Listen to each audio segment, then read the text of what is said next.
Assalamualaikum warahmatullahi wabarakatuh. Nama saya Muhammad Anam Ma'ruf, NPM 03 2018 1075525.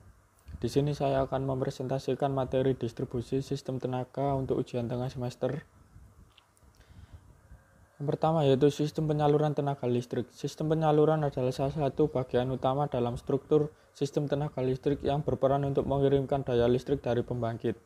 Prosesnya melalui beberapa tahapan, yaitu dari pembangkit tenaga listrik disalurkan ke jaringan transmisi atau sudet, langsung ke gardu induk.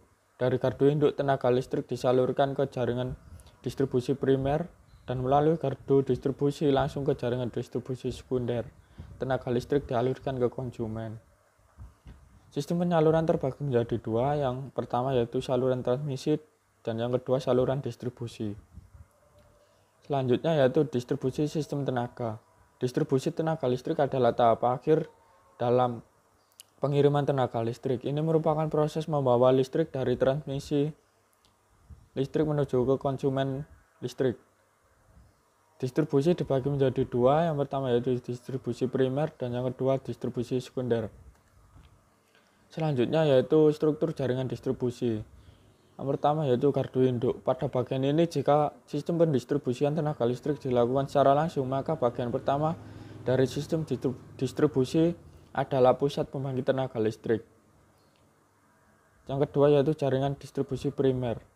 Jaringan distribusi primer merupakan awal penyaluran tenaga listrik dari pusat pembangkit ke konsumen untuk sistem pendistribusian langsung. Tegangan sistem yaitu sebesar 20 kV. Yang ketiga yaitu gardu pembagi atau gardu distribusi. Gardu distribusi merupakan salah satu komponen dari suatu sistem distribusi yang berfungsi untuk menghubungkan jaringan ke konsumen atau untuk membagi tenaga listrik pada beban atau konsumen, baik konsumen tegangan menengah maupun konsumen tegangan rendah.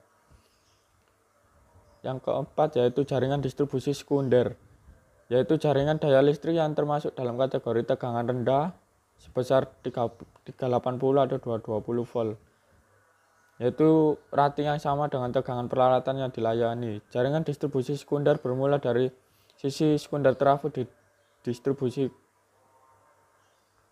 dan berakhir hingga ke alat ukur atau meteran pelanggan. Selanjutnya yaitu konfigurasi jaringan distribusi sistem tenaga. Secara umum, konfigurasi suatu jaringan tenaga listrik hanya mempunyai dua konsep konfigurasi. Yang pertama yaitu jaringan radial, yaitu jaringan yang hanya mempunyai satu pasokan tenaga listrik. Jika terjadi gangguan, akan terjadi blackout atau padam pada bagian yang tidak dapat dipasok.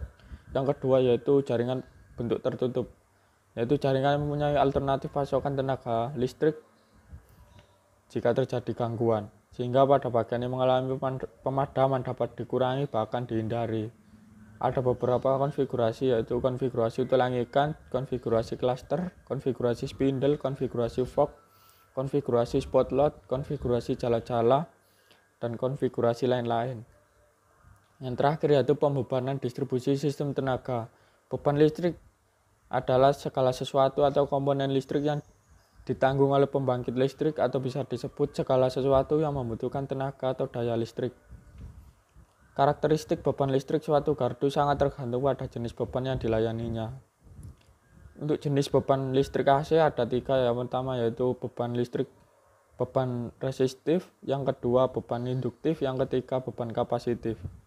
Dalam pembebanan ada istilah peramalan beban, yaitu perkiraan kebutuhan beban listrik di masa yang akan datang dengan jangka waktu tertentu yang bertujuan untuk mengenali pola beban dengan mengelola data historis beban listrik yang direpresentasikan dalam kurva beban. Itu tadi presentasi dari saya. Apabila ada kurang lebihnya mohon maaf yang sebesar-besarnya. Wassalamualaikum warahmatullahi wabarakatuh.